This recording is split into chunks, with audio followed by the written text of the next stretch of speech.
Grimsby, a small town where I live in Niagara region. Beautifully placed between Lake Ontario and Niagara Escarpment. On my journey to learn more about Grimsby, once again I found myself at the door of history, a 227-year-old church.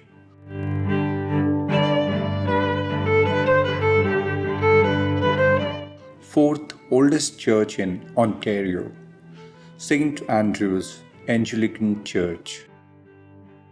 Neoclassical in appearance, built of stone, completed in the year 1825 and consecrated in 1828.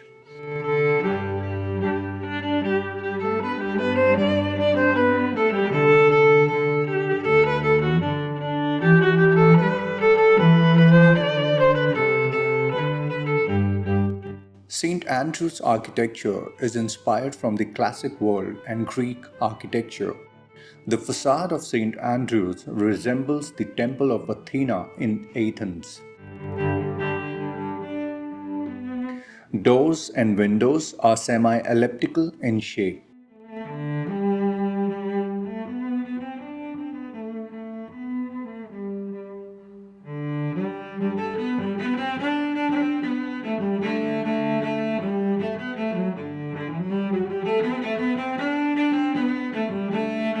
The first original church was built as a log church in 1794 on a land donated by Colonel Robert Nels.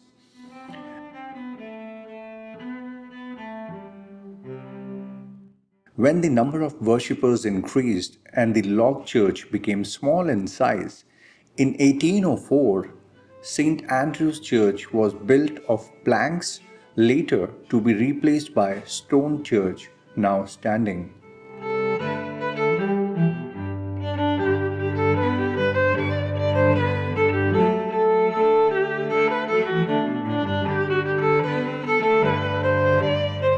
Even now, when you touch the walls, feel the rough stones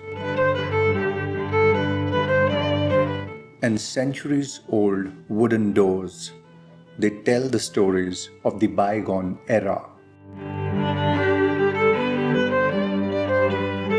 Right beside the church, resting in peace, the members of this church and community.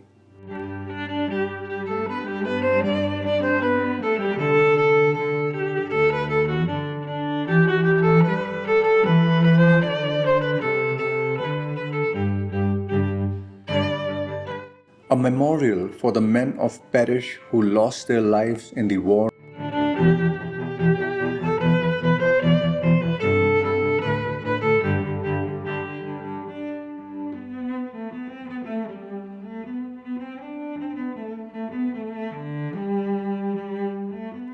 Sometimes I wonder, what keeps this church still standing strong and serving the community? Is it the architecture design? Strong foundation? Stones and mortar? I believe it is something more than that. It's the power of faith, love and mutual respect. Inside the church, all the benches and windows are almost 100 years old, but still well maintained.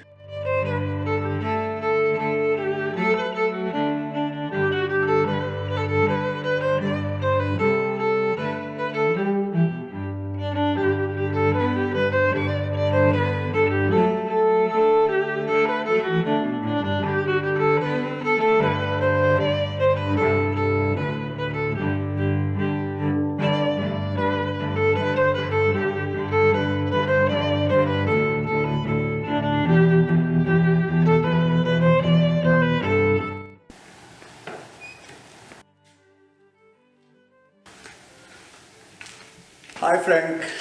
Oh, Jake. pleased to meet you, Jake. It's nice to talk to you on the phone. Yeah. Nice to meet you. Nice to meet you. In fact, I'm thankful to you for meeting me on such short notice. Welcome to St. Andrew's Church. Thank you. So Frank, I read this church is more than 200 years old. Yes. We just 2 years ago celebrated our 225th anniversary. Wow, so fascinating. I'm really always fascinated by history and I want to learn more and more about it. In fact, I'm so excited right now to see the insight and all these stories that you have to tell me. So please enlighten me. Here we have a commemorative plaque that back in 1912 there was an explosion in the steam boiler in the basement, Yeah. and William Barnes, who was our sexton, which is in today's terms was the caretaker, and he was unfortunately killed in that explosion. Oh, that's tragic. So Frank, tell me about this. This is our font, our baptismal font. Okay. All right. And how old is it? I'm going to say about 100 years old. This. Wow. Very classic and antique vintage feel. So are these also equally old or they have been refurbished? Well, they have been refurbished, Okay. but these church pews Yeah. were put here when the church was built in Okay. somewheres in the early 1900s. Oh wow, that's So amazing. I think this church was built in 1910. Yeah, the final third one. Yeah. Yeah. And since then they have been here. Yep. Handmade. Yeah. Obviously, back in those days, there wasn't anything else but Yeah. handmade.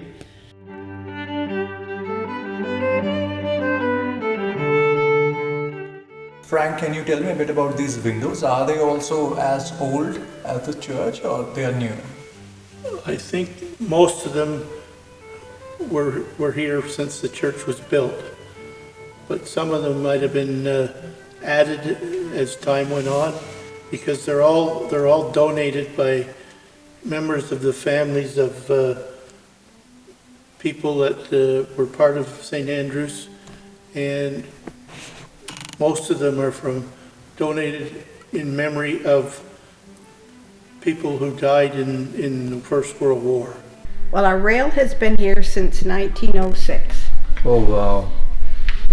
and the same with our cross. And you wouldn't get brass like that nowadays.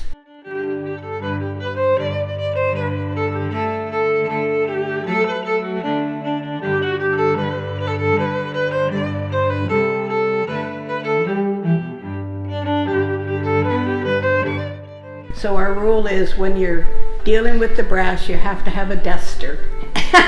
Or you get your fingers slapped. Absolutely. Because then you end up with finger marks on them, and then if they're there for a while, it's hard to get off, because they're cleaned every week, when our church is open. I was fortunate enough to receive a warm and friendly welcome from the members of the parish. Well, the history of St. Andrews, of course, is longer than the history of the country. It's older than Canada. So St. Andrews, in a way, from a very particular cultural viewpoint, has kind of tracked the entire history of this great country. We are, of course, in this particular summer, this particular moment, very conscious of the complex history, for instance, between the nation of Canada and our Indigenous peoples. So the land that we're on here, of course, traditionally speaking, is native land, is Indigenous land, which in the early years, played an important role in the formation of this church and of this community. But sadly enough, that was complex. So the church itself has tracked the history of Canada. This is the third building on this site. The first building was built in 1794. That was a log cabin. But we were here to spiritually nurture the settler community. The community, if you go down the street, you'll see a sign that says the first town council meeting in Ontario was held just down the street. So from the very, very beginning of this town, and as I say, older than the country, this church has gone along in parallel, if you like, with the history and development of this nation. And behind us here, we have a beautiful building made of the same stone that the church is built of in 1910, which has served pretty well offered every possible service you can imagine, particularly for our children, but also administratively, but also times of great celebration. At the heart of who we are trying to nourish our people, support our people, inspire our people. And of course, we need to be inspired by our people. So there's a beautiful relationship here. I joined as a member of St. Andrews with my wife, Pat, in 1973, which I think would make it 47 years this year. Just coming here every Sunday and socializing with all the other members of St. Andrews. I mean, most of my very close friends in Grimsby are all people that I go to church with every Sunday.